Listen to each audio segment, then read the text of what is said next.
How you doing tonight? I hope you're having a blessed night. My name is Archangel, here to bring you a Darklord deck profile tonight. You might recognize me from Team OTK.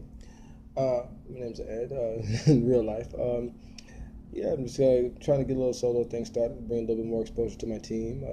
But not now, I was kind of trying to delve into how that would be. I never really had my own YouTube channel, so yeah, I'm just going to try to get it started, see how it goes. I'm going to bring you something that's a little bit familiar with the channel if you've been following us over there at Team OTK, and that's going to be our Dark Lords. Let's get started. First of all, we can start out with the one Darklord Morningstar. What it allows you to do is when it distributes something, because you cannot special summon it, he brings out Darklord monsters up to the level of up to the number of effect monsters my opponent controls from my hand or my deck. Also, what he can do is mill cards off the top of my deck up to the number of Darklord monsters that I control, and I gain 500 for each Darklord card that I mill. And then lastly, he can't be targeted by card effects. My opponent's card effects rather, while I control another Darklord monster. And 3,000, yes, he's a tank. So love him. I understand some people don't run him, but I never will cut him from a build. And I've won quite a bit with this deck, so I think I'm always gonna keep him in. He's been reliable. Next up, we're running 3 Darklord August, arguably the best card in the deck. Discard her and one other Darklord monster. Draw 2 cards, 2,500 attack, 2,900 defense. Gotta run it. Next up, got a 3 Darklord Nastin. I see a lot of builds that don't run this at 3, but I do. Me personally, he's never a brick because I can always just pop the opposite Nastin. If I draw multiples in my hand, get the free special summon, and normally what you're going to do, you're going to be popping with the Darklord Spell Trap and be able to reap the benefits off of that while it's engraved. Just to let you know what, all of my Darklords, rather Nastin, Tezcatlipoca, and Ixchel all have the effect that they can pay 1,000 life points and copy the effects of Darklord Spell Traps while they're in the graveyard. So once again, there's always that benefit, and so that's why I always run that card at 3, because he's never brick. So in my opinion, he's got to run him at 3. Next up, got your Darklord Superbia. This, in my opinion, is the best monster in the deck because what Superbia allows you to do, he's truly the one that allows you to make legitimate boards. 2,900 attack, 2,400 defense. What he does is when he special summon from the grave, I can special summon any fairy from the graveyard. Doesn't really matter what it is.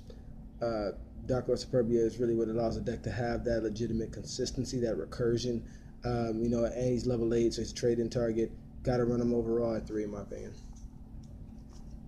Next up, my personal tech choice, even though he's a part of the archetype, 3 Darklord Ukabak. Now, my reason being behind that is if you had an opportunity to run, say, Foolish Burial in any deck that you were utilizing it in where it's appropriate to, you'd run it at 3 if you had the opportunity, if it wasn't limited to 1. At least I know I would. And so, that being said, I mean, what Ukabak does is when he's normal or special summon, he is basically a Foolish Burial for the entire Darklord archetype. I could send a spell, a monster, or a trap card to the graveyard.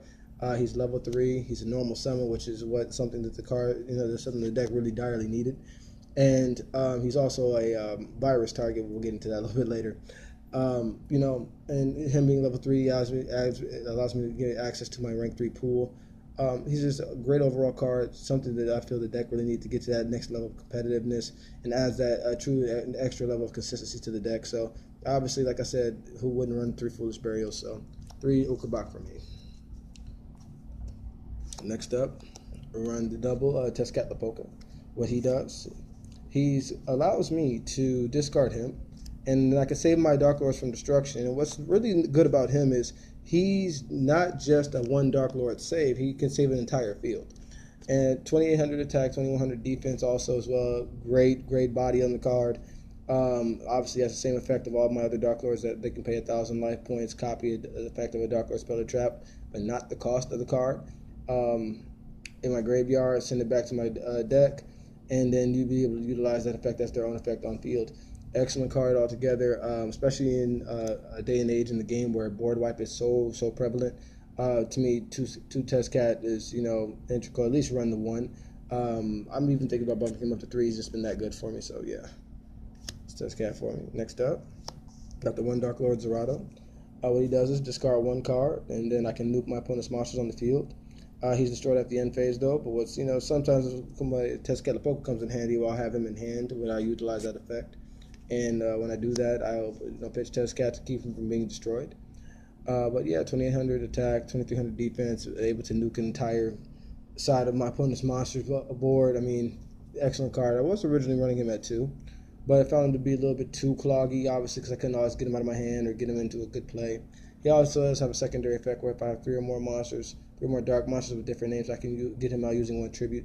But that really comes up, so I'd rather just get him back from the graveyard and just drop him with another tech choice that I have in my deck. But excellent card all around.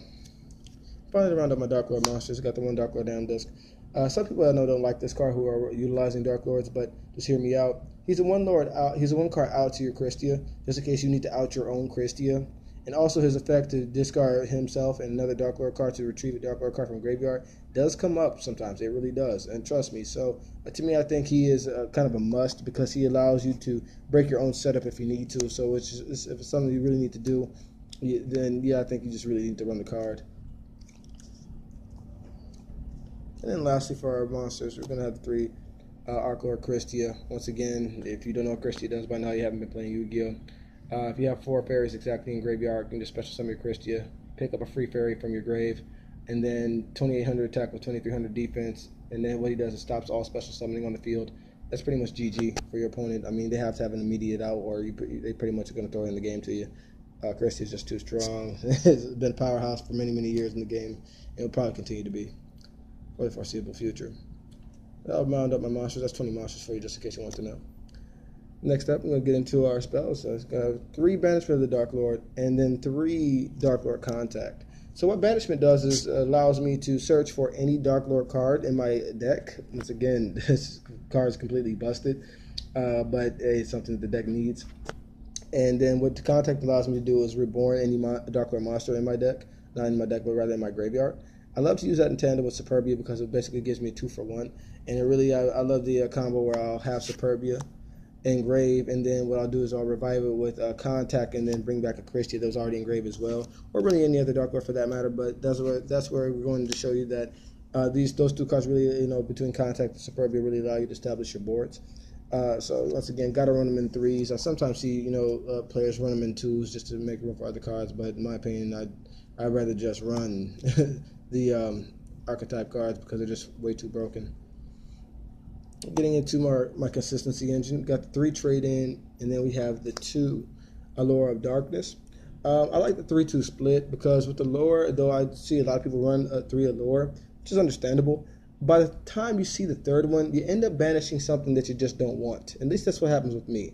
So I dropped it to 2, and it's been running a lot better. Once again, with all the consistency the deck already has, you really don't need to overdo it on draw power. That's why I don't run things like Pot of Desires in the deck, because in my opinion, I don't need to banish assets face down when I'm already going to see majority of my assets anyway. So, the 2 Allure of Darkness is good to me. I don't want to necessarily banish too much. So, excellent. Then get into my power 1-ofs. Got the 1-of Skill Charge. Once again, you don't know what it does. You haven't been playing Yu-Gi-Oh! It's probably the best spell in the game right now. The 1 Valhalla. That's what I was talking about, the Unbreak Your Hand. Valhalla, what it does is while it's on field, I can activate it and have while I have no monsters, and I can special summon a fairy from my hand. Pretty much anything. So I've had one time where I just Valhalla'd into a Christia, and that actually won me the game. Great card. And then finally, the 1 Reasoning. The levels in the deck are all over the place. So you're pretty much getting either a free graveyard asset if they guess it right, or a free summon. So got to run, in my opinion. Next up for our traps, that'll be it for our spells. I run the 2 Darklord Rebellion and the 1 Enchantment, both of which discard for cost either. I can send face up from the field to the graveyard a monster, or from my hand to, if it's a Rebellion, to pop something on the field, or if it's Enchantment, to take control of a monster on the field. Both of these are non-targeting. That's why the Darklord spell and trap cards are just amazing cards.